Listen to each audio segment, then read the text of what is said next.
If you're looking for a brief but realistic representation of off-leash heel training, then this video is for you. Over the next several minutes, I'm going to show you how I started with luring the heel position and ended with off-leash heeling in public places. And as you'll see, by the end of the training progression, I won't have to rely on rewards or training collars to keep my dog under control. First things first, you have to teach the dog to go to your side on a verbal command. There's many ways to do this, but one of the more straightforward ways is to lure the dog into a heel position at one of your sides and then teach the dog that your leg on that side is the target they need to stay close to. And then, of course, fade the lure. The only criteria is the dog has to stay close to my left leg until released or given another command. So basically, you're starting with luring, then transferring to targeting.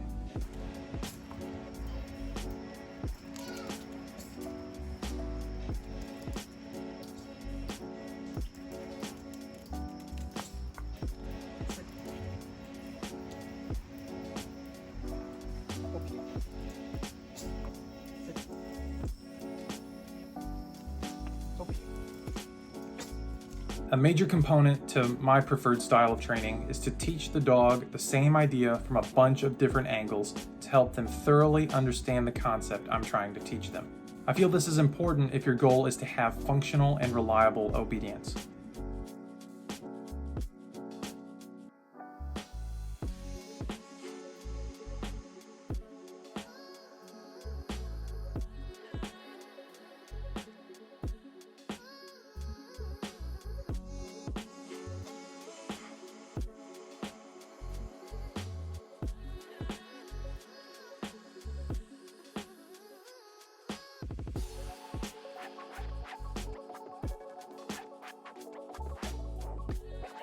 Once the dog has a decent understanding of the heel, it's a good idea to mix in different environmental contexts to prepare them for what they may encounter in the real world.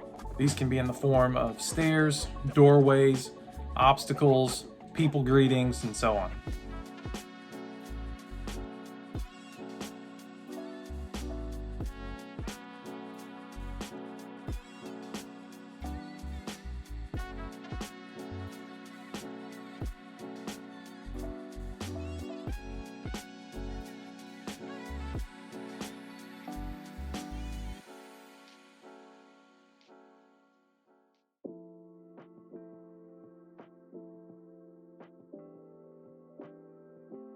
After that, it's time to layer in some distractions. Start with lower level distractions and build your way to more intense ones as the dog shows they understand what's expected of them. Even during this phase, I'm not using any positive punishment. Right now, it's just positive reinforcement for successes and resets for failures, or negative punishment if you want to get technical. Positive punishment won't come until the last phases of this training process.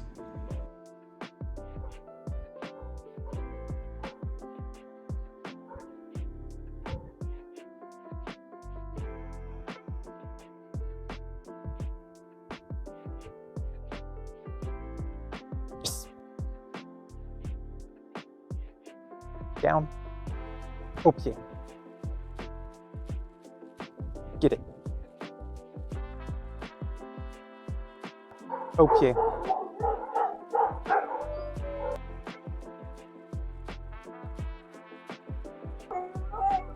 Get it.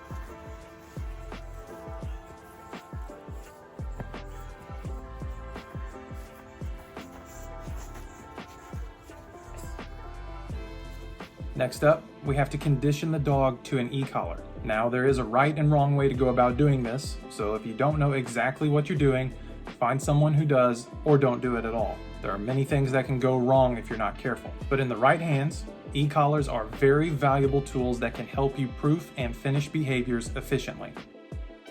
Once the dog has shown that they understand the heel around a variety of contexts, distractions, and the e-collar, it's time to take it to the real world.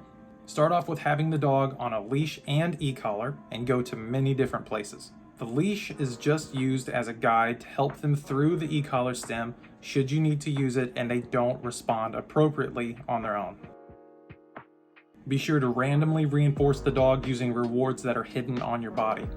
The combination of the rewards being hidden and unpredictable is one of the keys to getting the dog to obey even when the reward isn't visible.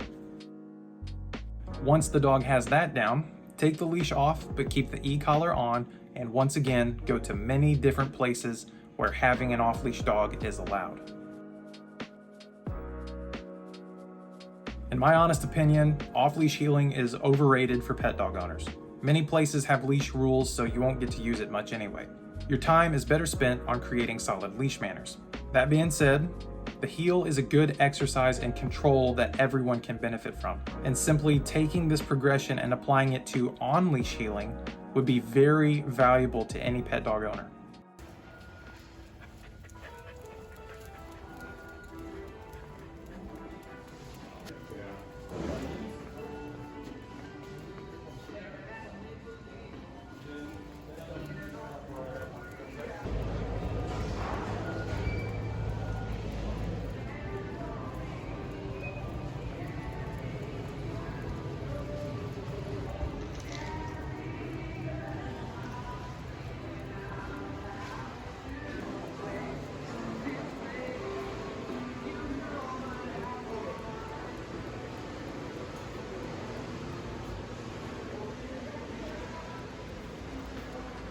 The last step is to remove the e-collar and have all of your control come from your repetition base and marker system. This part is more of a demonstration of how all of the conditioning we've done up until this point comes together to create the final picture. But like I said before, it's nice to know that you could do this if you needed to, but it's not very practical in the grand scheme of things.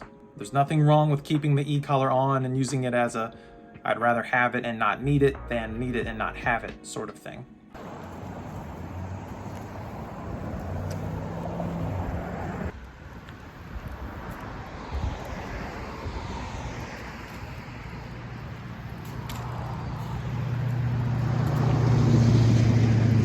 At the end of your training, you shouldn't have to rely on rewards or tools to get compliance if you did it right. And this step is about proving that to yourself more than anything else.